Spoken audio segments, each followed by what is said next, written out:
নমস্কার, ক্যালকাটা নিউজে আপনাদের সকলকে স্বাগত। আমি সঞ্চরী রয়েছে আপনাদের সঙ্গে বঙ্গভূমি নিয়ে। প্রথমে যে খবরে নজর রাখবো, বারুইপুরের সভায় মৃত ভোটার নিয়ে অভিযোগ। জেলা শাসকের কাছে রিপোর্ট তলব কমিশনের 3 ভোটারকে মঞ্চে তুলে কমিশনের বিরুদ্ধে অভিযোগ। মঞ্চে উঠেছিলেন মনিরুল মোল্লা, হরেকৃষ্ণ গিরি এবং মায়া দাস। মেটিয়াপুরুচে 2 ভোটার আর ভোটারের কাকদ্বীপের তাদের খসড়া তালিকায় মৃত বলে ঘোষণা।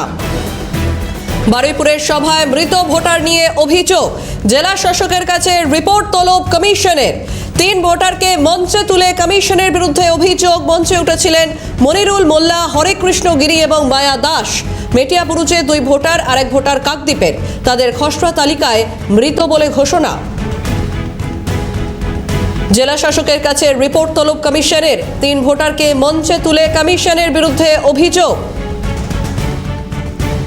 বারুইপুরের সভায় মৃত ভোটার নিয়ে অভিযোগ। মঞ্চে উঠেছিলেন মনিরুল মোল্লা, হরেকৃষ্ণ গিরি এবং মায়া দাস। ফোন লাইনে রয়েছেন প্রতিনিধি অভিরূপা হাজরা। অভিরূপা, বারুইপুরের সভায় মৃত ভোটার নিয়ে অভিযোগ এবং এরপরই জেলা শাসকের কাছে রিপোর্ট তলব কমিশনের। দেখো, আজ অভিষেক বন্দ্যোপাধ্যায় 3 জন ভোটারকে মঞ্চে তুলে সরাসরি কমিশনের বিরুদ্ধে অভিযোগ আনলেন। মঞ্চে উঠেছিলেন মনিরুল মোল্লা, হরেকৃষ্ণ গিরি এবং মায়া দাস। মেটিয়াপুরুজের 2 ভোটার আর 1 ভোটারের বাড়ি কাকদ্বীপে। তাদের খসড়া তালিকায় মৃত বলে ঘোষণা। দক্ষিণ 24 পরগনায় আরো 24 ভোটারকে মৃত দেখানো হয়েছে খসড়া তালিকায়, এমনটাই বলা হয়েছে, এমনটাই তিনি বলেছেন। এই ঘটনায় দক্ষিণ 24 পরগনার জেলা শাসকের কাছে রিপোর্ট চাইল কমিশন।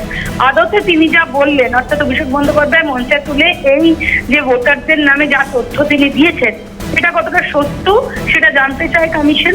সেই কারণেই কমিশন রিপোর্ট তলব করেছে। জেলা শাসকদের কাছে রিপোর্ট এলে কমিশন যদি সত্যি সেটা হয়ে থাকে তাহলে তার ব্যবস্থা নেবে, আর যদি সেটা না হয়ে থাকে তাহলে বক্তার বিরুদ্ধে ব্যবস্থা নিতে উদ্যত হবে কমিশন। এমনটাই কমিশন সূত্রের খবর। বেশ, ধন্যবাদ অভিরূপা। ফোন লাইনে ছিলেন প্রতিনিধি অভিরূপা হাজরা।